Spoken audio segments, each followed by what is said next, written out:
Olá pessoal, tudo jóia? Estamos aí mais uma vez. Eu sou o Fábio, para quem não me conhece. Eu sou a Deise. Muito bem, nós somos estudantes de teologia, porque nós não paramos de estudar até hoje. Nunca, a gente já é formado, já temos o bacharel. Há muitos anos. Há muitos anos, mas a gente nunca para de estudar teologia. É isso aí. E a gente nunca chega à conclusão de que sabe de tudo também. Não, e a gente está trabalhando aí a série de Apocalipse, descobrindo cada vez mais que a gente sabe cada vez menos. Isso, e o nosso canal, para você que não conhece a gente, se chama Crescer e Frutificar. Você é muito bem-vindo aqui para estudar a palavra de Deus conosco. É isso aí. E nós estamos chegando ao final. Agora o último episódio da série de Apocalipse, né? Super especial, porque é um episódio, né, lindo e maravilhoso. Eu acho que ele encerra justamente toda essa fase aí. Notícias, né? Que é justamente a proposta que nós fizemos desde o início, que a gente pudesse trabalhar o Apocalipse de uma maneira, uma leitura mais realista do ponto de vista cristão. Tendo em vista a observação de todas as escrituras, porque ele não é um livro isolado, ele não é um livro que foi escrito por si só, sem contato com toda a outra realidade da Bíblia. Então a gente tem que observar tudo isso para interpretar corretamente, né? Inclusive teve uma pessoa no nosso canal que fez a pergunta: qual a posição de vocês na questão da teologia, escatologia, né? De Apocalipse, ou escatologia. Aí eu respondi e falei: querido, nós não temos uma posição fechada. Por quê? Porque você vai estudar todas as linhas, preterista, futurista, progressista, vai pegar dispensacionalista, vai pegar o milenismo, pós-milenismo, pré-milenismo. Cada um tem um fechamento dentro da visão momentânea da interpretação. É o momento do intérprete que ele está entendendo dessa maneira. E aí você vai ver que tem coisas que realmente, né, tem coerência, e tem coisas que você diz: nossa, mas e o resto? Onde é que ficou? Parece que ele exclui coisas complexas que não são fáceis de explicar. Todas elas parece que acertam num ponto, erram em outro. Aí você, né? Quando você se empenha para observar as escrituras holisticamente, ou seja, toda ela, isso. Aí você percebe que não, mas se eu só encaixar a Daniel com Apocalipse, vai ficar faltando. Se eu pegar só o sermão profético de Jesus com Daniel e Apocalipse, ainda vai ficar faltando. A proposta nossa era justamente essa. A gente vai pegando os textos desde os profetas, porque a mensagem é sobre o Messias, é sobre o retorno do Messias e o reino messiânico. E aí você vai pegar toda a questão profética, vai pegar os evangelhos, vai pegar as epístolas, e aí sim você vai fazer uma leitura mais correta do Apocalipse, sem fechar ele muito em caixinha, né? Só tentando entender o texto. Isso, pessoal. Só um anúncio para vocês que estão nos acompanhando, né? O nosso último episódio nós falamos a respeito da queda da Babilônia, e seria muito interessante que você assistisse esse, talvez até antes deste daqui que você começou a assistir agora. 2 episódios, né? Isso, exatamente. Lembrando. É que o último foi sobre a queda, o outro foi sobre a Babilônia, né? Uhum. E é muito interessante que você assista, porque justamente a Babilônia é o contraponto de tudo que a gente vai apresentar aqui hoje. Exatamente. Mas nós saltamos as 7 trombetas. Aí você pode ficar: puxa vida, mas eles não falaram sobre as trombetas, as vai taças. ter milênio, não vai ter milênio, não sei o quê. Gente, no nosso canal no Instagram, com o mesmo nome, @Crescer e Frutificar, tem um carrossel lá que fala sobre as 7 trombetas, e eu te recomendo, se você não viu, volta lá e leia aquele carrossel, porque ele traz informações muito legais, fazendo um paralelo entre as 7 trombetas e as 10 pragas do Egito. Uhum.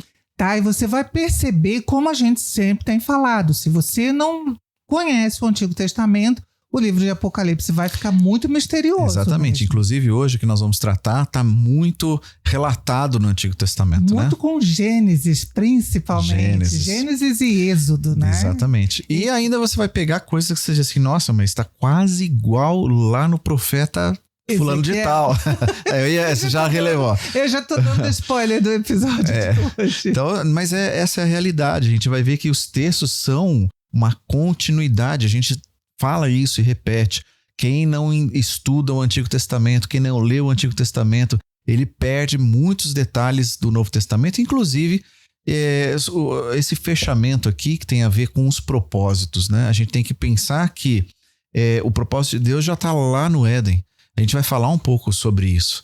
E a gente tem que entender que se você captar toda essa mensagem lá de trás, aí você vai entender um pano muito maior de fundo, né? Você vai entender muito mais o plano que Deus tem para nós. Isso. E, gente, então, só falando brevemente ainda a respeito da Babilônia, nós definimos a Babilônia como a cidade dos homens, o império dos homens. Isso. Onde o homem é o centro, onde a adoração é a sistemas financeiros e políticos, né? Falamos a respeito da marca da besta, inclusive se você perdeu esses episódios, então realmente isso aqui vai ficar um pouco misterioso para você. Sim. Mas hoje nós vamos começar a falar da cidade de Deus. Sim. Um pouquinho antes, só para fazer assim uma introdução, né? Porque a gente vai dar um salto aqui no milênio e na maneira como Satanás é preso, né? Isso. É só para vocês saberem, você pode estudar, existem as posições milenista, pré-milenista, pós-milenista, a gente não vai entrar nessa seara, nosso propósito é outro, é que você pode depois estudar essa parte da teologia, a sistematização da teologia também, mas a gente prefere ficar aqui numa questão mais bíblica e textual. Então a gente vai deixar que você leia esse texto do capítulo 20, mas a gente abre num outro momento. Satanás já foi julgado, agora chegou o grande momento. Os mortos todos já ressuscitaram. Isso. Os que foram condenados já estão condenados. Os que são salvos já estão, então, desfrutando dessa nova realidade. Sim, né? E essa nova realidade que está inaugurando aqui é importante porque ele tem detalhes que vão complementar. Eu digo o seguinte, todo cristão tem um pensamento curto. Eu digo curto por quê? Porque ele não entendeu todo o propósito da salvação. Ele só pensa que o importante é chegar no céu. Ele não entende o projeto do céu. É céu? Essa é outra pergunta. É céu? É céu? Então, esse é o pensamento popular. Sim, é essa forma que as pessoas interpretam. Nós vamos subir. Tocar harpas, né? Exatamente. Vamos ter asas. Assim que a Bíblia fala, então, né? Aí é que tá. Quando você encurta e você fica com todas as historinhas de desenhos animados, de filmes, e pensando popularmente, você não entende o que é o projeto em si. O projeto é muito maior. O projeto tem muita coisa que foi preparada desde o início da criação e que vai ser resgatado. E já que você falou desde o início da criação, o capítulo 21 aqui começa assim, quase igual o capítulo 1 de Gênesis. De Gênesis, né? Então vamos lá? Vamos lá, vamos ler. Então, vai ler na minha, na tua? Tanto faz, então, você que sabe. Eu posso começar, então. Vamos lá. O Fábio tá lendo na NVI, tá, pessoal? Isso, a Bíblia é bem gordinha porque é a Bíblia de estudo. E eu já ia falar errado de novo, é Thomas Nelson. Isso. Vamos lá. Apocalipse 21, versículo 1. Então eu vi novos céus e nova terra, pois o primeiro céu e a primeira terra tinham passado, e o mar já não existia. A cidade santa, Nova Jerusalém, que descia dos céus, da parte de Deus, preparada como uma noiva adornada para o seu marido. Ouvi uma forte voz que vinha do trono e dizia: agora o tabernáculo de Deus está com os homens, com os quais ele viverá. Eles serão os seus povos, o próprio Deus estará com eles e será o seu Deus. Ele enxugará dos seus olhos toda lágrima, não haverá mais morte, nem tristeza, nem choro, nem dor, pois a antiga ordem já passou. Interessante o jeito que falou aí. Vamos parar por aqui? Vamos Muito parar bem. Por aqui, porque só aqui já tem um monte de coisa para falar, né? Então, gente, como é que começa Gênesis, né? Como é que nós abrimos a Bíblia e tá escrito assim, lá vou eu, tá, gente? Só que como isso aqui também é uma Bíblia de estudo, então ela também tem um monte de páginas antes, né? Começa assim, e eu ainda coloco mais coisinha aqui para me atrapalhar. Do princípio, Deus criou o céu e a terra. Esse é o primeiro versículo da Bíblia. Sim. E agora nós vemos aqui novos céus e nova terra. Exatamente. Olha que coisa. Vocês perceberam a ligação dessa parte daqui que nós chamamos de fim do mundo, mas é fim do mundo mesmo ou é fim dessa ordem, como Isso, a tua palavra, como ela falou, né? A tua versão falou, como ela disse, né? o texto aqui é... Perdão, deixa eu só usar aqui o óculos, senão não me enxerga. Sim, porque mesmo com óculos, as letras são pequenas. Sim, né? então onde que tá o versículo? Enxugará toda lágrima, não haverá mais morte, nem tristeza, nem choro, nem dor, pois a antiga ordem passou. E é interessante a forma como eles traduziram. Gente, a gente fica sempre imaginando que é a igreja que vai subir e reinar com Cristo nos ares e não sei o quê. Quando fala de subir, desse arrebatamento, que ela em Tessalonicenses fala de se encontrar com Cristo nos ares Isso. e descer com Ou seja, ele. uma coisa instantânea, você se encontra para voltar. Para voltar, exatamente. Isso. A Bíblia em nenhum momento fala que nós vamos morar com Deus no céu. Fala em novo céu e nova terra. Veja, quando Gênesis fala assim, no princípio criou Deus o céu e a terra, esse céu que está falando não é o céu habitação de Deus, tá? É o céu universo. Então, o que Moisés está dizendo lá, então Deus no princípio criou o universo e aí ele dá um zoom enorme e vai ir à terra. Isso. E aqui o João, né, faz a mesma coisa. Então, novos céus, ou seja, dá a ideia de que todo esse universo daqui vai ser... Aí é Pedro que fala, né? Ser exposto ao fogo, desfeito com fogo. Mas é desfeito no sentido de virar cinza? Qual é o papel do fogo na palavra de Deus? Fogo, né? É purificador, né? Exato. Então, quando está falando isso, é justamente isso. Tudo o que hoje está contaminado pela morte, pelo pecado, vai ser refeito. Muito importante dizer aqui, declarar para todos, nós cremos que vai haver uma transformação da matéria, porque é o que está apontando aqui. Nós não cremos que vai ser exatamente o planeta do jeito que tá bom? Porque isso, algumas seitas falam isso. Não é isso que nós estamos tratando, tá? Então, na verdade, quando você tira a corrupção de todo mundo físico, você está tratando um mundo de forma diferente. Completamente diferente. É só a gente pensar, por exemplo, no Senhor Jesus ressurreto. Isso, né? ressuscitado, isso. Então, como que era o corpo dele? Era um corpo físico que se alimentava. Isso. Né? Mas era um corpo que desaparecia também. E aparecia de repente e atravessava paredes.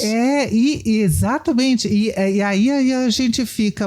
Então, como é que é o corpo glorificado? Porque Cristo é chamado por Paulo de primícia da ressurreição. Ou seja, ele é o começo... Ele foi o primeiro que ressuscitou. Então, quer dizer, ele assim, é o primeiro de... vários. Sim, exatamente, Então, porque todo o resto vai seguir o mesmo caminho. Vai ressuscitar como ele para nunca mais morrer, porque Lázaro, por exemplo, ressuscitou também. Só que ele morre depois, Só que ele morre, lógico. Por isso que Cristo é a primícia, porque ele é a primícia dos que ressuscitam vencendo a morte. É uma natureza nova, né? Isso. Então essa é a ideia, uma outra natureza. Aí é interessante porque... logo no princípio ali da criação de Gênesis, uma das primeiras coisas que fala a respeito do mar, e aqui já diz, não vai haver mar. Agora, como é que fica um mundo sem mar, gente? Como é que vai ficar praia? Não vai ter praia? E é interessante porque, gente, se vocês forem estudar um pouquinho de física, 3/4 do mundo é de água. Sim, e água, 96 oceanos. ou 97% é oceano dessas águas. Exatamente. Ou seja, a água, inclusive, tem um papel importante em todas as leis físicas que mantém a Terra no eixo dela, girando ao redor do Sol. Exatamente. E tudo mais. Fora que ainda tem a questão climática, a questão do oxigênio. A maior parte do nosso oxigênio vem do mar, porque são as algas que produzem. A gente pensa que são as plantinhas. Mas na verdade são as algas que produzem a maior parte do oxigênio. As plantas também produzem. Isso. Mas o nosso oxigênio vem do mar, boa parte dele. Então a gente percebe que realmente é uma nova ordem. É uma nova ordem, ou seja, uma natureza que nós não entendemos ainda. É um jeito, um mundo, uma forma totalmente diferente do que a gente imagina. E o versículo 2 aí já começa a falar da Nova Jerusalém, que veja, não é nós que vamos morar lá, porque o versículo 2 fala que ela desceu do céu para esta nova criação. Eu não lembro quem é que falou isso, eu li isso recentemente. Eu li num livro para mulheres, que eu não vou lembrar o nome dele agora, mas falava justamente isso, que o mundo começou num jardim e vai terminar com uma cidade. Então, às vezes, aquelas ideias que a gente fala, nós vamos morar no céu, aí a gente só imagina todo mundo vestido de branco. Eu vou fazer uma anotação aqui, gente, senão eu tenho que falar depois, então. Vamos lá, colocar aqui a cidade ecológica, ecológica. Deixa eu aproveitar. Então vamos falar, né? Tem uma coisa que a gente tem que pensar, que assim, essa Nova Jerusalém parece uma coisa muito absurda para muita gente, que vai dizer assim, cara, isso aqui é extraordinário demais, isso aqui tá indo longe demais, não tem como conceber uma coisa dessa, é fantasia. Agora, engraçado, é muito engraçado porque o ser humano ele tá buscando coisas que a gente já vai ter lá. Então, por exemplo, quando a gente volta para o Éden e vai para Nova Jerusalém, a gente percebe que o ser humano, por exemplo, não precisava ter roupas, né? Mas hoje o cara fabrica uma camiseta tecnológica e diz assim, olha, você pode usar no frio, pode usar no calor, porque ela controla a tua temperatura. E aí a camiseta não amassa, a camiseta também, ela não tem cheiro, né? Não prolifera bactérias, tá tudo certo. Quer dizer, se a gente produz a tecnologia para acontecer, tá tudo bem. Agora, se Deus já fazia isso antes, então... E isso que você falou é muito importante, porque a Babilônia era a cidade dos homens, mas essa Nova Jerusalém, ela desce da parte de Deus. É por isso que ela é extraordinária. Sim. Porque ela não é feita por nós. Então, e ela vem já com todo o kit. Ou seja, ela é perfeita, tudo vai funcionar muito bem. Quando a gente tá falando de cidade ecológica, poxa, hoje o que mais se fala, tem exposições, tem grandes eventos, convenções sobre a ecologia no mundo inteiro. Mas a cidade de Deus, ela tem essa característica de jardim, sim. Né? Ou seja, tudo funciona. Já funcionava no Éden, gente. A gente tinha um planeta que era perfeito, redondo, tudo funcionando. Agora tem uma ligação entre céu e terra. Porque o Éden é justamente essa conexão entre céu e terra, que existe uma harmonia e uma... Vamos dizer assim, é como se tudo trabalhasse em conjunto. O espiritual junto com o físico. E um alimenta o outro, um prepara o outro. E essa Nova Jerusalém, ela parece que é justamente esse contato entre céu e terra. Exato. E lembra que, gente, nós quando falamos a respeito da Babilônia, que o grande projeto era construir alguma coisa que fizesse justamente essa ligação entre céu e terra. Exatamente. Mas no sentido do homem manipular os poderes celestiais. Ter as benesses, né, do mundo espiritual. É como eu vou ofertar para os deuses para eles fazerem o que eu quero. Eu acho engraçado é que as pessoas acham um absurdo o que está aqui no texto, mas estão buscando isso. Né? Só que de uma outra forma, de maneira pagã, de uma maneira humana. Deixa eu dizer, hoje eu assisti um vídeo muito interessante de um rapaz que é um judeu, morador lá de Israel, e ele estava entrevistando um jovem rabino e estavam falando a respeito do fim dos tempos. Olha, que esse assunto realmente interessa, né?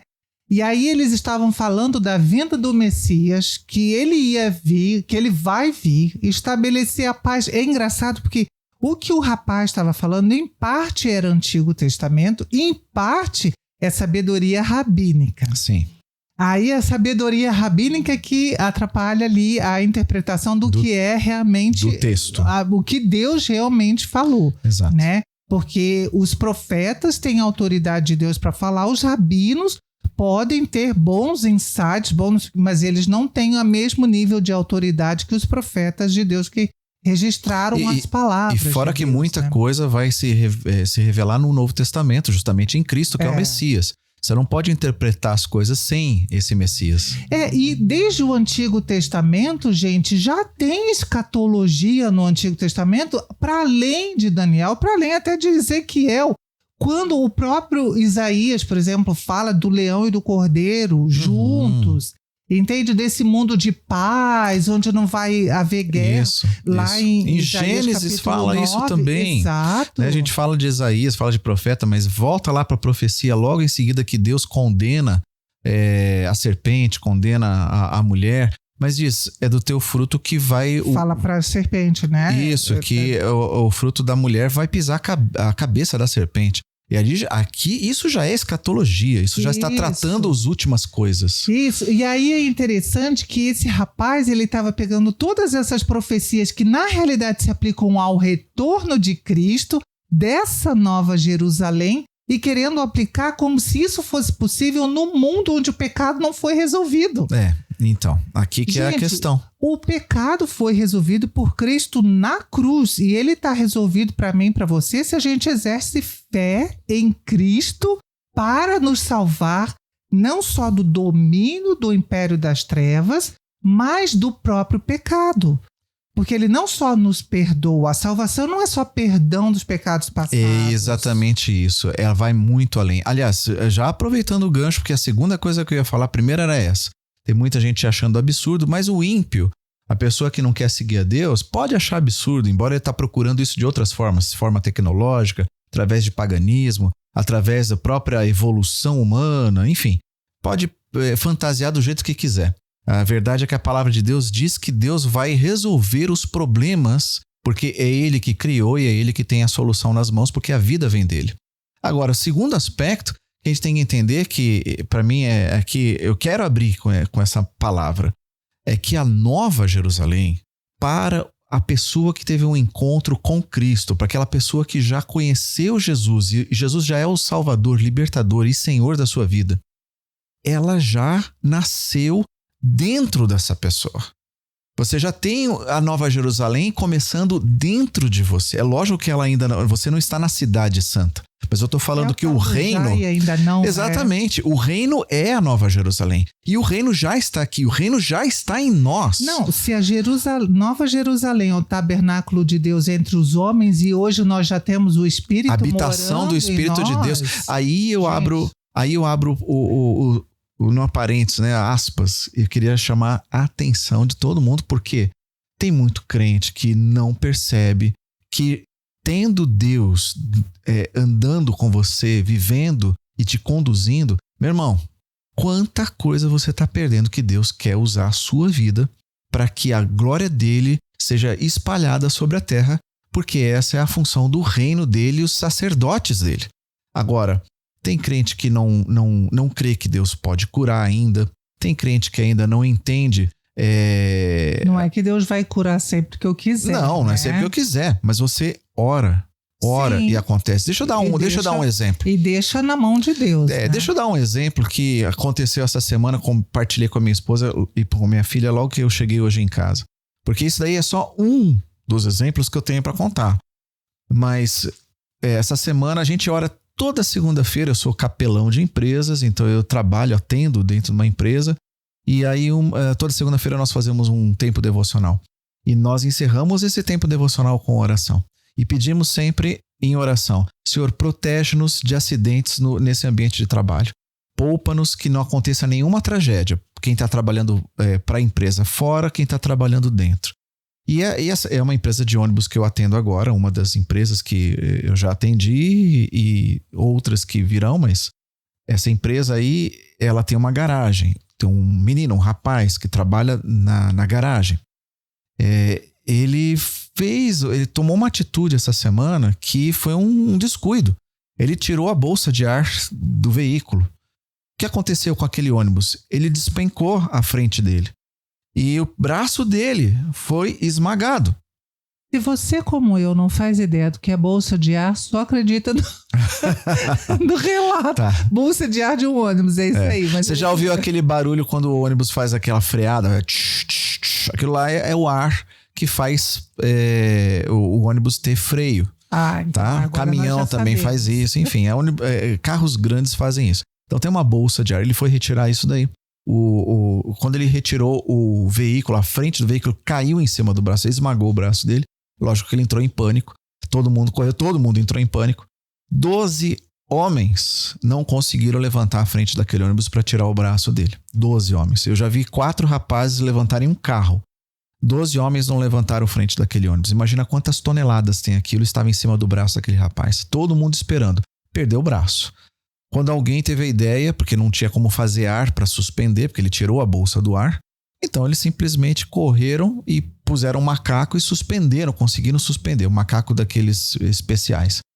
Quando suspenderam o veículo, o braço do menino estava inteiro.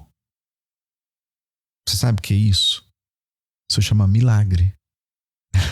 Porque o mínimo que se esperava é que o braço tivesse quebrado. Ele teve uma ligeira luxação, tá? Com toneladas em cima. Ele deveria ter cortado o braço, deveria ter, né, seria uma cena horrível. Não aconteceu. Entendeu? Por quê? Porque o Senhor protege os seus. Então, essa autoridade do reino que nós carregamos tem que ser exercida. Você tem que levar o reino. Você tem que orar na tua empresa, meu irmão. Você tem que chamar a turma para dizer assim, nós vamos orar, vamos começar a semana com oração. Começa a falar de Jesus para as pessoas. Começa a conduzir essa mensagem, porque o problema da igreja é querer evangelizar levando as pessoas para dentro da igreja. Não é na igreja que você leva as pessoas para Cristo. Não é a função do pastor levar as pessoas para Cristo. É a função do cristão. Eu, como pastor, também trabalho como pastor, também evangelizo. Independente de ser pastor ou não ser pastor, já fazia isso muito antes. Agora, a questão é que todo crente, todo cristão tem que levar Cristo. Você tem que orar para Deus fazer milagre. Eu contei um, tá, gente? Contei um, mas tem vários. Cura, milagres, sinais, maravilhas, Deus faz. Ainda continua fazendo e vai fazer até Cristo voltar dentro dos propósitos dele. Agora, normalmente eu não sei se é o propósito de Deus, desencoraja porque mas irmão, então, pede. Se não era porque o propósito de Deus era outro. E eu tenho certeza que muita gente tem um problema de fazer esse tipo de oração, dizendo assim, mas eu não sei se eu sou digno, eu não sei, eu não estou muito bem ainda com Jesus. Querido, a gente tem uma vida de correções com que Jesus está moldando o caráter dele em nós. Se você vai ficar esperando você ser perfeito, você não está entendendo o propósito do reino. É para você andar com Cristo. Ele vai corrigir suas falhas. Mas entenda que você tem que ir lá e orar. Você tem que ir lá e expor Jesus. Você tem que ir lá e pedir para Deus fazer o milagre. E Deus vai fazer. Mas não é pelo milagre, é pela palavra dele. E só para emendar aqui a história rapidinho, tem um dos rapazes lá que faz o controle da ficha de acidente, ele falou assim, deixa eu só te contar uma coisa. Toda semana que você ora, Deus protege a empresa. Você saiu de férias e houve um tempo que não houve oração, nesse sentido aí, não teve os mesmos resultados. Pessoal, deixa ele continuar tirando férias. A gente vai orar durante as férias. Mas o que é isso, gente? É a função do cristão. Você está levando essa nova ordem aonde você está. Porque ela começou dentro de você. Você morreu para nascer outra vez, então você já faz parte de uma nova ordem, né? E agora nós estamos falando desse complemento, dessa continuidade. O que é a continuidade? É a cidade.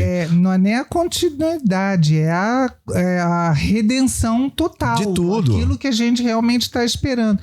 E é muito bonito, gente, que fala que Deus... Veja, o versículo 3 fala, veja o tabernáculo de Deus. Agora a gente já está em Êxodo. Né? Porque quando Deus deu o plano do tabernáculo para Moisés, ele falou, faça esse tabernáculo, que nada mais quer dizer que tenda, gente. Faça essa tenda porque eu quero habitar no meio do povo. Por que tinha que ser uma tenda inicialmente? Porque eles ainda estavam no deserto, ainda estavam indo, né, para a terra deles. Então Deus falou, faz essa tenda porque eu quero estar no meio do meu povo. Eu estou guiando, eu estou caminhando com o meu povo e eu quero estar no centro dele também. E aí aqui agora é o tabernáculo de Deus. E fala, e é interessante isso foi uma coisa até que o N.T. Wright chamou a atenção aqui no livro, que é o próprio Deus que vai enxugar dos olhos toda lágrima, não vai mandar um anjo. Isso é muito bonito, isso é muito carinhoso, irmãos. Você imaginar que você vai ser acolhido pelo próprio Deus.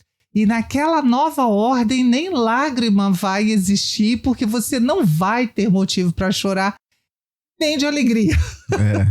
Agora, é interessante porque tudo que fala aqui que não vai haver nem morte, tristeza, choro ou dor, é tudo que começou a existir a partir de Gênesis 3. Exatamente. E todo mundo espera, de repente, que um governo ou um grande herói faça um papel como esse, que tire a tristeza do ser humano, tire a falta de propósito, a falta de paz, mundo, traga a esperança. Nós estamos vendo Deus realizando exatamente um governante que vai retomar tudo isso, vai estar à frente, trazendo justamente o que o mundo espera. A gente não precisa ver um super-homem lá de Krypton, né? A gente, na verdade, tem o nosso Deus que começou a restaurar de dentro para fora. Essas pessoas nem esperam mais super-homem de Krypton, né? Elas esperam alguém aqui, igual a gente, para resolver todos os problemas. E a gente acaba colocando esperança em políticos, em magnatas, enfim, qualquer pessoa que tenha mais poder do que eu, que não consigo mudar nada com as minhas decisões. Então, assim, e é isso que, por exemplo, lá o judeu, aquele menino, estava falando. A esperança deles é que venha esse Messias que não tem o poder de corrigir a questão do pecado e trazer harmonia. Como que vai ter harmonia no mundo onde o pecado existe, irmão? Onde tem pecado, vai ter morte, tristeza, choro e dor. É só no mundo onde isso foi resolvido é que não vai ter mais essas coisas. Exato. Quer continuar aqui no versículo seguinte, para a gente poder pegar? Tá excelente fazer esse gancho aqui, né? Versículo 5, né? Isso. Eu leio? Isso, pode ler. E aquele que estava sentado no trono disse: Vejo, faço novas todas as coisas. E em seguida disse: Escreva isso, pois o que eu digo é digno de confiança e verdadeiro. E disse ainda: Está terminado. Eu sou o Alfa e o Ômega, o princípio e o fim. Tudo que nós falamos até agora. Está completando justamente a frase de Jesus dizendo exatamente: eu sou o princípio, eu sou o fim. E ele começou se apresentando assim no começo do Apocalipse. Exatamente. E agora ele fala de novo de si próprio assim, né? Então, a quem tiver sede, darei de beber gratuitamente das fontes da água da vida. O vitorioso herdará todas essas coisas, e eu serei o seu Deus, e ele será o meu filho. E mais que um governante até. Isso é muito... Irmão, é exatamente isso que você falou, né? Deus não é só governante, ele vai nos acolher, enxugar toda a lágrima do nosso olho e ainda vai nos tratar como pai. Isso aí é uma revolução, porque ninguém pode fazer isso por nós. Em termos de humanidade, não só restaurar todas as coisas, colocar a vida de volta numa funcionalidade e ainda, né, nos tratar como um filho amado que está dentro de casa, né? Ou seja, não faltou nada aqui, absolutamente nada. Agora, né, também aqui vai deixar bem marcado quem é que vai ficar do lado de fora. Quem vai estar na casa, quem está fora da casa. Exato. E quem estiver fora da casa, gente, não vai estar bem. Não vai estar só do lado de fora da casa. Vai estar vivendo o terror de um lugar onde Deus não existe, onde não existe graça, onde não existe misericórdia. Eu diria assim, a ira dele está lá. Exatamente. Mas a graça, não. Porque ela é para essa vida. Exato. Aqui é o momento em que a gente toma posição. Aí aqui fala o seguinte: mas os covardes... Eu gostaria de comparar a minha versão com a tua. A minha fala assim: os covardes... Os covardes, igual. Os incrédulos. Também. Os corruptos. Os depravados. Os assassinos. Ok, igual. os sexualmente impuros. Imoralidade sexual, cometem imoralidade sexual. É a mesma coisa. Uhum. Os que praticam feitiçaria. Mesma tradução. Os adoradores de ídolos. Os idólatras. E todos os mentirosos estão destinados ao lago de fogo que arde com enxofre. Essa é a segunda morte. E é uma morte, irmãos, porque há uma corrente de escatologia que fala da extinção da alma daqueles que morreram na impiedade. Não sei se vocês já ouviram falar isso. Segundo essas pessoas, quem morreu em Cristo vai depois ressuscitar para a vida eterna. Quem morreu sem Cristo está eternamente banido da existência. Essa pessoa vai deixar que não deixa de existir. Mas isso não é o que o texto fala. Nem aqui, sim, no Apocalipse, que é Deus, é Jesus que está falando, eu sou o alfa e o ômega, é ele que continua dizendo quem fica fora, e nem o que ele falou nos evangelhos. Sim. Eu sei que tem homens de Deus que interpretam que alguma coisa do gênero vai acontecer. Por exemplo, John Stott, que é um grande intérprete, ele não acredita que Deus não deixaria... Né? Não acreditava porque ele faleceu, mas quando ele estava entre nós, ele dizia que não acreditava que Deus poderia lançar eternamente o ser humano num inferno. Embora ele acreditava que existia inicialmente um inferno. Isso, haveria uma punição, mas aí é estranho, porque aí então vai ser por quanto tempo? Então, e outra coisa, né? Embora muito respeito a gente tem por John Stott... E nada disso tira realmente a autoridade dele como não, homem de Deus. Não. E a gente tem que ser honesto, o texto não está dizendo isso, embora a nossa dúvida no coração é dizer assim, nossa, Deus vai fazer isso eternamente.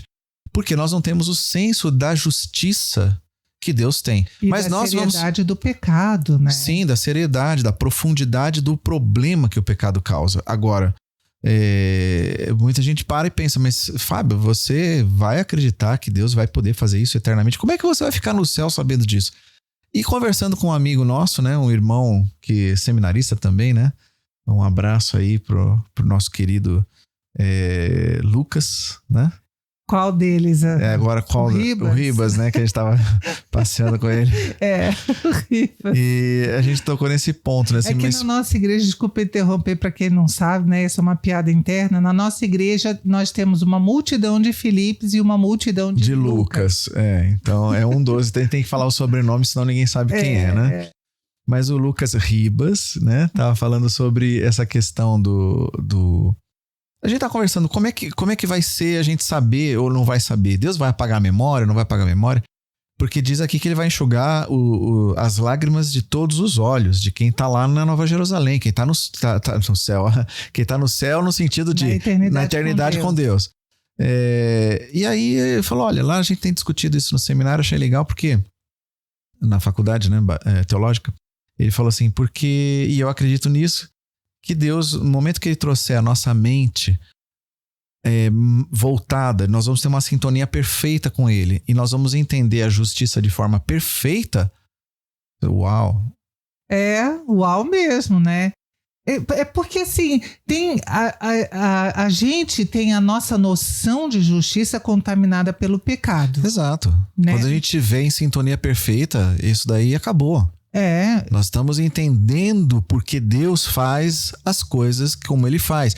E aquilo que extrapola nosso entendimento vai ficar no mistério, né? Porque nós não vamos ter a mente de Deus, mas nós vamos perceber a linha da perfeição que aquilo vai. Só não vamos entender a profundidade. E é assim, né? A gente realmente tem um senso de justiça, porque é engraçado, a gente quer ver os maus punidos. A menos que eles sejam nossos parentes. Ou grandes amigos, né? Ou grandes amigos. Aí a gente fica torcendo para que tenha salvação para essa pessoa. Mas, gente, rejeitar o teu Criador não é um pecado que exija 100 anos de punição. Porque às vezes as pessoas falam também, né? Pô, eu pequei 80 anos dessa vida e vou pagar a eternidade por isso? Sim. que você rejeitou o teu Criador. E no fundo, você está rejeitando, na verdade, é o propósito da sua vida. Isso. Então a tua vida vai ficar nesse outro propósito, que é justamente você perdeu ela. Você se dispôs a ser um opositor a Deus, e vai colher consequência de disso ser eternamente, sim. Um opositor a Deus. Porque tudo se resume à ideia que a vida tem propósito. Então, se você destrói esse propósito por você ter rompido com o seu Criador, a consequência é que você vai ficar eternamente nesse custo. Como a gente estava conversando com a nossa filha, né? Ela lembrou que ela não sabe se é John... Nossa produção também. Que ela não sabe se foi John Piper que disse, mas o raciocínio é exatamente esse, né? Nós não somos punidos por um pecado ou 1 milhão de pecados. Nós somos punidos na nossa natureza, né? Ou seja, a vida, ela não foi feita para ser finita. Ela foi feita para existir. Deus criou uma eternidade para a vida. Agora, se você vai jogar lá fora... Porque você não deixou Cristo tratar a natureza. Exato. Porque é isso que Cristo faz, gente, quando ele morre por nós. E é isso que Cristo resolve. A gente pensa só em pecado. Cristo resolveu os meus pecados do passado, os pecados que eu estou cometendo hoje, os pecados que eu vou cometer amanhã. Não, Cristo está resolvendo a sua natureza. É por isso que o Espírito Santo vem habitar em nós. Que é justamente para... não só que o pecado deixe de ser uma prática na nossa vida, mas para que a gente ame a santidade. Isso, exatamente. Essa mensagem de santidade. Por isso que sem santidade ninguém verá o Senhor. Exato. Porque justamente sem esse tratamento de natureza que ele está fazendo... Não é que a gente vai ficar impecável, né? Não, é que ele é um tratamento contínuo da nossa natureza, até a redenção completa. Que é a glorificação, né? Exato. É esse momento que a gente recebe um novo corpo totalmente liberto e uma nova existência totalmente liberta da natureza que nós temos. Da natureza pecaminosa que a gente tem. Como diz Paulo, né? Maldito homem que sou, quem que vai me livrar dessa natureza? Mas, glória a Deus, né? Glória a Deus, é isso que Paulo diz, né? Glória a Deus. Gente, mas então, assim, nós vamos pular alguns versículos agora, porque se a gente ficar versículo por versículo, né? A gente vai ficar aqui 5 horas. Eu sei que já tem gente dizendo nos comentários que ouviria a gente por 5 horas. 5 horas, mas não dá para gravar, né? Por isso, né? Mas aí realmente fica muito cansativo, né? Então a gente prefere que vocês ouçam 2, 3 vezes. E por isso que a gente divide esses podcasts em várias etapas, né? Quer ver que esse daqui vai acabar ainda nem sendo o último? Não, vai vamos ser lá. Sim. Vamos lá. O último sobre o Apocalipse, tá, pessoal? Isso. Mas, eu só queria falar, porque depois o João é levado em espírito para ver a noiva, a esposa. Gente, a história de noiva se casar de branco é uma coisa relativamente nova, tá? Ela é do século XIX, foi da Rainha Vitória, que inventou essa moda de querer casar de branco e pronto, virou moda, né? Mas as mulheres daquela época, elas não se vestiam de branco, mas elas se ataviavam todas de joias e coisas coloridas e douradas. Ataviavam é uma palavra antiga. Então vamos lá. Mas é bonita, né? Ataviavam. Adornavam, também outra palavra antiga, né? No rosto. Então, ou seja, elas estavam usando todos isso, se enfeitando. Os ornamentos. Elas se enfeitavam, maquiagem, joias e tudo mais. E aí é engraçado que fala, eu vou mostrar a noiva, a esposa do cordeiro. E aí ele chega lá, é uma cidade também. Sim. Né? E fala que ela brilhava com a glória de Deus e cintilava, isso está no versículo 11, tá? Cintilava como uma pedra preciosa, com jaspe transparente como cristal. E aqui é bonito, o muro da cidade era grande e alto, com 12 portas guardadas por 12 anjos, e nelas estavam escritos os nomes das 12 tribos de Israel. Antes da gente entrar nesse aspecto, né? Vamos lembrar aqui, aliás, vamos pensar um pouquinho aqui, que a noiva e o noivo, eles têm um desejo tão grande de se unirem, né? Esperando. O livro de Cantares, ele demonstra, né? Bem demonstra. Isso, né? Ou seja, eles se amam. Exato. Então todo o reino ama o rei e o rei ama o reino. Eles estão ansiosos pelo encontro que eles vão ter. E você, meu irmão, tá que nem essa noiva aguardando pelo teu noivo, porque essa é a nossa expectativa. O nosso problema é que a gente começa a viver tanto para a vida aqui e não tem nada de errado. Se alegra nessa vida, meu irmão, porque ela é um presente de Deus para você. Ele te criou para passar a eternidade com ele. Escolha isso. Mas viva essa vida de uma forma que glorifique o teu pai, honre o teu pai que está no céu, mas aguardando esse reino ser estabelecido. É isso que você está falando. É isso que a gente tem que dar essa ideia, essa continuidade, porque como é que a pessoa vai estar esperando uma coisa que ela nem para pensar? Eu tenho que pensar na eternidade da perfeição. Então nós vamos entrar agora nesses aspectos da beleza desse reino e como ele é funcional, como ele é maravilhoso, como ele é...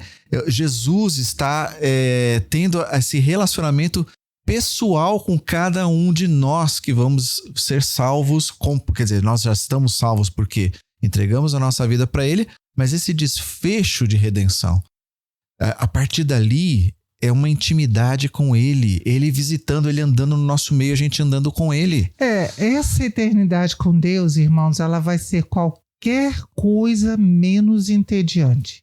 Exato. Pode ter certeza. Aquilo que eu tinha começado a falar, né, em algum momento, que essa ideia que a gente tem de que o céu é nuvenzinha, a gentezinha tocando harpa, e todo mundo olhando para Deus o tempo inteiro, admirado. Não, a gente vai fazer isso trabalhando, se movimentando, louvando, visitando um ou outro. Pensa nisso, irmão. Pensa no quanto vai ser bom você ir comer na casa do teu irmão e juntar um monte de irmão e fazer festa. E Jesus chegar. Aliás, lembrando, né? Jesus está encarnado, tá, gente? Ele ressuscitou. Então ele subiu aos céus e volta e continua eternamente como homem Deus. Aí pensa, né? Aquele privilégio dos discípulos de Emaús, que eles falam, nossa, realmente, agora a gente reconhece que é Jesus, porque enquanto ele falava, o meu coração arde. Imagina você estar à mesa com Jesus. Fala, Jesus, eu não tenho nem nada para dizer, Exato. Eu só quero te ouvir. É tão bom. E, infelizmente, tem gente que diz assim, não, eu quero mesmo ir para o inferno, porque o céu é chato. O céu, né? Porque a ideia é aquela ideia, né? O cara tá confuso. Tá confuso. Não sabe de nada. Confuso com essa vida, porque não faz nem ideia. Nem inocente. Gente, mas voltando aqui às 12 portas e escritas nela o nome das 12 tribos de Israel. Ok, isso é importantíssimo. Porque 12 portas e com o nome dos 12 patriarcas, 12 filhos de Jacó. Isso. Por que isso? Porque Jesus veio desse povo. E Deus escolheu os israelitas, irmãos. Eles realmente têm uma posição, de certa forma, de privilégio, mas o privilégio deles é estar em Cristo. Só o privilégio de ter sido escolhido para um propósito, não. Mas foi por meio deles que a salvação veio. Jesus falou, ele mesmo falou lá para a mulher samaritana, a salvação vem dos judeus. Então, as portas de entrada é realmente uma mensagem que veio construída por Deus desde Abraão. Sem esquecer que exatamente isso que aponta. A mensagem de Deus veio através da história desse povo. Isso. Então tá lá cravado nas portas. Você entra e você sai dessa cidade, você circula na cidade à medida que você entende que a mensagem lá desse período é a mensagem que Deus está trabalhando a eternidade inteira. Exatamente. Então, entendam isso. É uma posição realmente de privilégio, mas de muita responsabilidade também. Então, oremos, né, pelos judeus para que eles realmente encontrem Cristo. Aliás, graças a Deus, também porque em seguida fala que o muro da cidade, isso está no 14, tinha 12 pedras de alicerce. E nessas pedras estavam escritas o nome dos 12 apóstolos, que também eram judeus, né? Mas por quê? Porque eles foram os primeiros a anunciar as boas novas. Isso, a complementariedade das alianças, né? Então nós temos aliança com o povo israelita, que nós temos as tribos, e a nova aliança no sangue de Cristo pelos apóstolos, que trazem a mensagem, né? Eles são os portadores. Por isso eles são apóstolos, gente. E por isso que ele é alicerce. Exato. Né? Por favor, não confundam esses novos apóstolos com o que realmente são os apóstolos, aqueles que receberam diretamente a orientação de Cristo. Os autodenominados apóstolos, que não é nem por serviço, é por hierarquia. Irmão, cuidado isso, tá? Essa hierarquização de poder dentro da igreja, embora tenha que haver ordem, a gente sabe disso, senão realmente o negócio vira bagunça, mas quando uma pessoa se auto-intitula apóstolo, para que ele tenha a última palavra em tudo, isso é um sinal muito perigoso. Se afasta desse tipo de comunidade. Eu diria que se afasta. Porque em algum momento vai haver abuso, porque a pessoa acha que ela está lá quase que fazendo parte dos alicerces. Mas e o ministério apostolar de anunciar? Ministério apostolar é outra coisa. É uma função, e a gente vai entender que é diferente, que nós estamos falando desses alicerces que estão baseados no que receberam. Eles receberam direto de Cristo.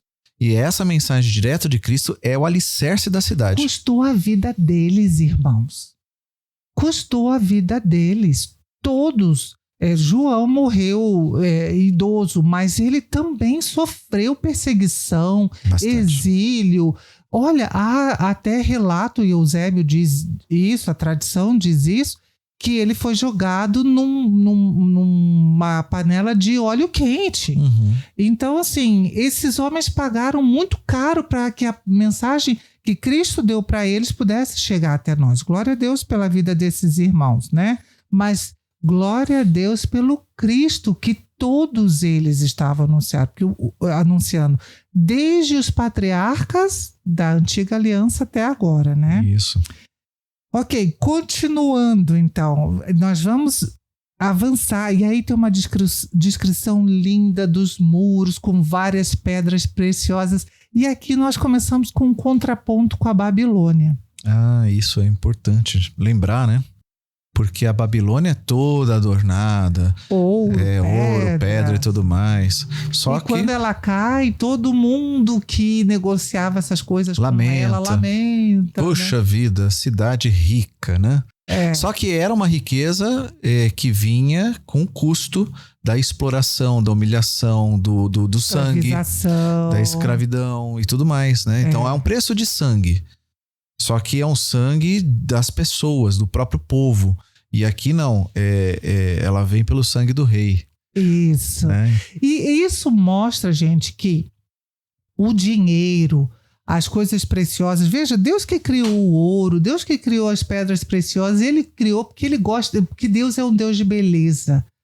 A gente, às vezes, diante de algumas paisagens naturais, a gente fica naquele estado de maravilhamento que é quase um êxtase, né? Você fica, meu Deus, como pode existir uma coisa tão linda? Eu não sei, irmãos, há pouco tempo nós tivemos aqui perto de Curitiba uma cachoeira pequena até, mas um cenário que para mim parecia um paraíso, saído de um conto de fadas, ainda mais que a gente pegou o sol se pondo, então ele ficava... Ele entrava no meio das árvores e batia na cachoeira. Raios, ficava a coisa mais linda. Coisa mais linda. E quem já foi em Foz do Iguaçu, você fica diante daquilo, você fica, meu Deus, que Deus criativo, que Deus lindo. Então Deus gosta de beleza e essa cidade ela vai ser enfeitada de beleza. Então não tem problema nenhum no ouro, na pedra preciosa, nem no dinheiro, que é uma criação nossa, né? Essa não é uma criação de Deus. Em si, não. O problema é se essas coisas estão no teu coração. Porque, por exemplo, os diamantes custam muitas vidas africanas. Muitas vidas africanas. Então, e isso é Babilônia. Isso é a Babilônia. Isso é Babilônia. Exatamente. A grande Babilônia. Esse é o preço, entende? Para que alguns possam ter joias de diamantes, outros estão morrendo na extração. E a mesma coisa de mineração. Quantos mineiros a gente ouve ao redor do mundo que de repente a mina implode em cima deles? Sim. Então, mas essa cidade de Deus, não, ela é enfeitada de beleza, de glória. Olha, não tem, avançando ainda mais, fala que não precisa a cidade, versículo 23, ela não precisa do sol nem da lua. Ou seja, aí a gente vê realmente que é outra... Como é que o teu falou mesmo? Eu esqueci, não é outra organização, é outro sistema? Outra ordem. Outra ordem. A antiga ordem passou, é uma nova ordem. Uma nova ordem. Porque, gente, hoje o nosso mundo, nós sabemos, nós somos habitantes do sistema solar. Então, o nosso mundo gira em torno do Sol e nós temos a Lua girando em torno de nós. Essas coisas não vão mais existir. Vai ser realmente um outro universo, completamente diferente desse que a gente tem. E eu imagino que muito mais belo, porque o universo, apesar de lindo, ele é cheio de caos também. Sim. Né? Agora, seguindo a questão, fechando ela, né? Que é não ter templo essa cidade. Ou seja, na verdade, Deus está na cidade preenchendo todos os espaços da cidade, né? Então Deus está lá no seu espírito e ele governa completamente essa cidade. Não precisa ter um templo, né? E isso é maravilhoso, porque nós hoje, né, os que creem, que entregaram o governo da sua vida a Cristo, são um templo, né? Mas nesse lugar aqui, Deus está presente na plenitude não precisa da cidade. De um lugar. Exato. Porque Ele é o lugar. Ele é o lugar. Né? Aí, vamos avançar então para o capítulo 22. Tá, do 22, só concluindo aqui que a gente não fez a comparação com Ezequiel 47, tá? Para as pessoas saberem que lá em Ezequiel você tem um pouquinho desses detalhes sobre as dimensões, só para a gente entender. Existe uma similaridade tremenda da profecia de João, e séculos antes Ezequiel tinha dado essa profecia, tá? Mas aqui o que a gente vai entrar agora, capítulo 22, também tem, né, semelhança com Ezequiel. Então vejam, gente, só aqui, nesses dois capítulos, a gente já falou de Gênesis 1, nós já falamos de Gênesis 3, nós já falamos de Êxodo, agora nós estamos falando do profeta Ezequiel, já falamos de outros profetas também. Vejam como é importante conhecer, né? Sim. Agora no 22 começa falando do rio, né? O rio da vida. Isso, e é interessante porque, né, falando de Ezequiel teve a visão desse rio saindo do templo, mas veja que a Nova Jerusalém é esse templo, né? Ele via, então, esse rio vindo cristalino do templo, trazendo vida para o Mar Morto e tudo mais. E aqui ele fala, João, né, não Ezequiel, claro, né? Inclusive tem um detalhe em Ezequiel que fala da profundidade, né? Isso. Que esse rio vai se aprofundando, né? Isso, exatamente. Ele vai se aprofundando e para onde ele vai, ele leva vida. Inclusive cura, né? Vida e cura. Das duas margens do rio, as árvores florescem, que é uma maravilha. Sim. E cura, quando fala de cura, por exemplo, o Mar Morto é chamado de Mar Morto porque não tem vida, né? Parece que só tem uma espécime de peixe ou alga, qualquer coisa que sobrevive ao grau de salinidade que tem lá. Sim. Mas é interessante que essa promessa, ela tá meio que se cumprindo. Começando também. Já, né? Literalmente, né? Tem um canal, não sei se vocês conhecem, Israel com a Aline, eu já deveria ser acionista desse canal. Falamos várias vezes, né? Várias vezes, né? Gostamos muito de acompanhar a Aline. E ela fala a respeito disso, né? Dessa questão de como o Mar Morto está voltando a ter vida, aquela região ali, né? Mas enfim, aqui não é disso literalmente que a gente está falando, é desse rio que sai do trono de Deus e transparente como um cristal, e que ele também, veja, de cada lado do rio estava a árvore da vida. Irmão, sabia que essa árvore sumiu em Gênesis? Ela foi vetada ao homem em Gênesis, né? Quando o homem peca, Deus põe um anjo do lado leste do jardim e diz: não o homem vai ficar expulso do jardim porque ele não pode comer da árvore da vida. E aqui agora o acesso a ela surgiu de novo no último livro e ela agora está acessível a todos. A todos. Agora deixa eu falar uma coisa que eu estava pensando com os meus botões. É Jerusalém, nova, não é? Mas a antiga Jerusalém, próximo da cidade, né? Existia um lugar onde houve o sacrifício de um cordeiro. E esse lugar chamava Caveira, que é justamente o lugar da morte. Gólgota, né? O Gólgota, né? Que onde Jesus foi crucificado.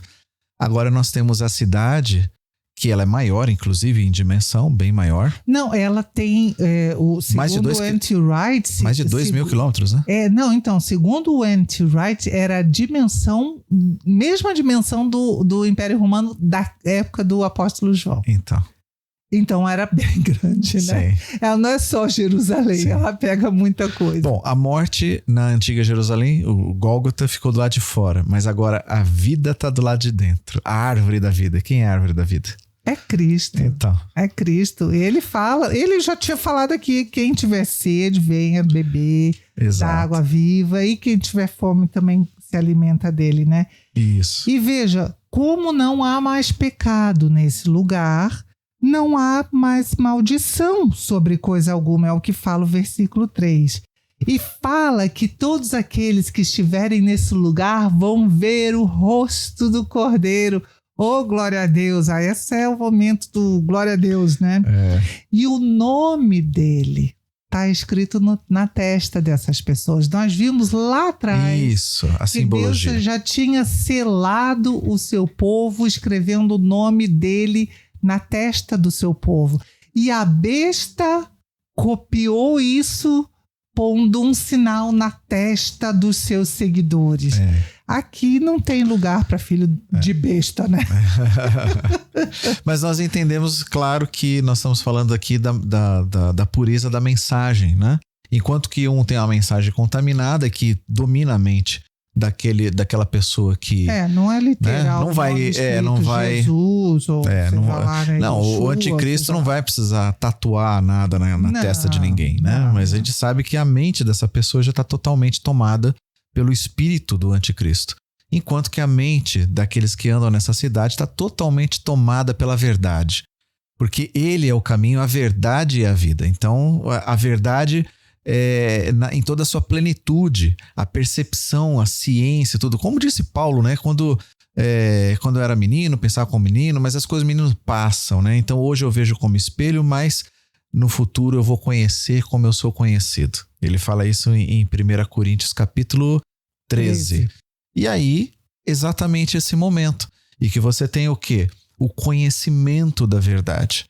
Do Jesus que liberta. E aí você não vai ver mais por reflexo, você vai entender. Então tá na mente, né?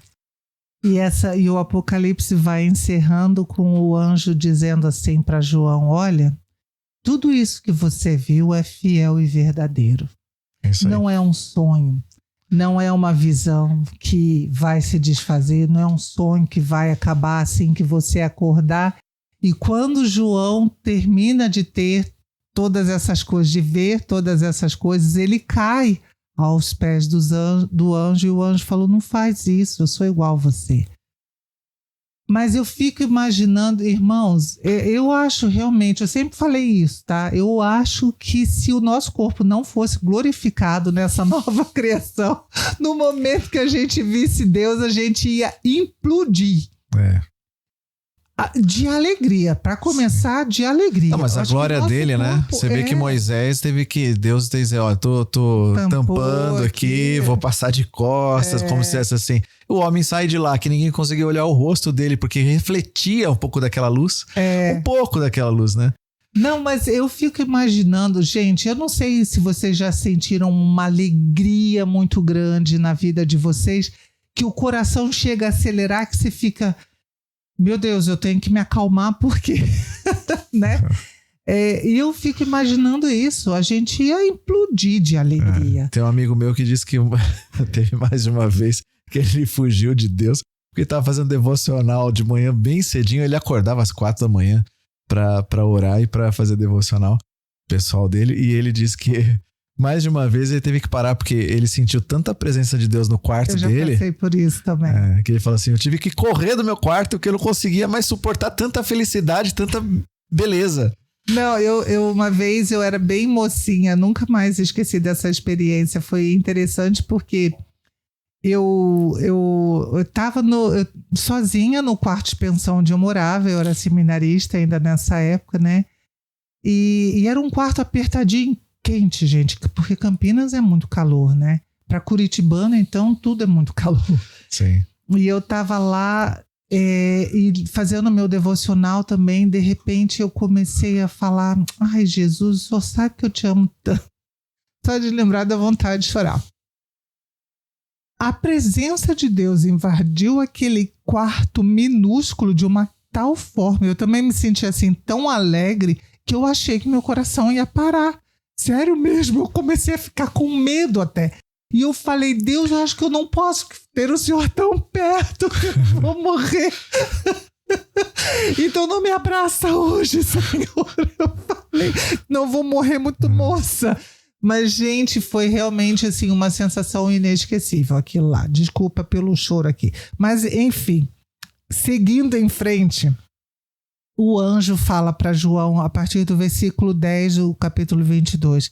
Em seguida disse, não lacre com um selo as palavras proféticas desse livro, porque o tempo está próximo. Sim.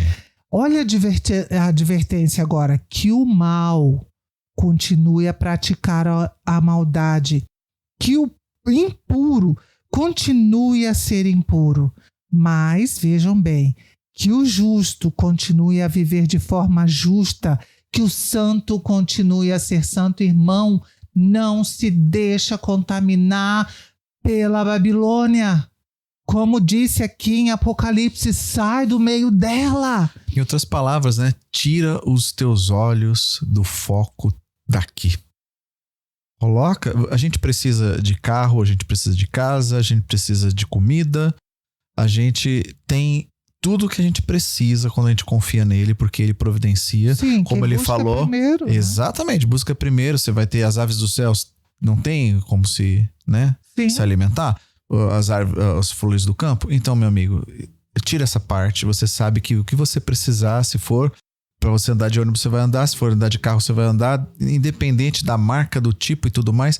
A questão é, se você tem teus olhos aqui nas conquistas terrenas, que não é o que você precisa, é o que você conquista, então você está conquistando o errado. Você tá correndo atrás do vento. E nunca vai te satisfazer. Isso não satisfaz ninguém. Quantas pessoas, celebridades que alcançaram o ápice da fama, da fortuna, tiraram a própria vida. Exato. Né? Mas continuando. Vejam, eu venho em breve e trago comigo a recompensa para retribuir a cada um de acordo com seus atos. Eu sou o Alfa e o Ômega, o primeiro e o último, o princípio e fim.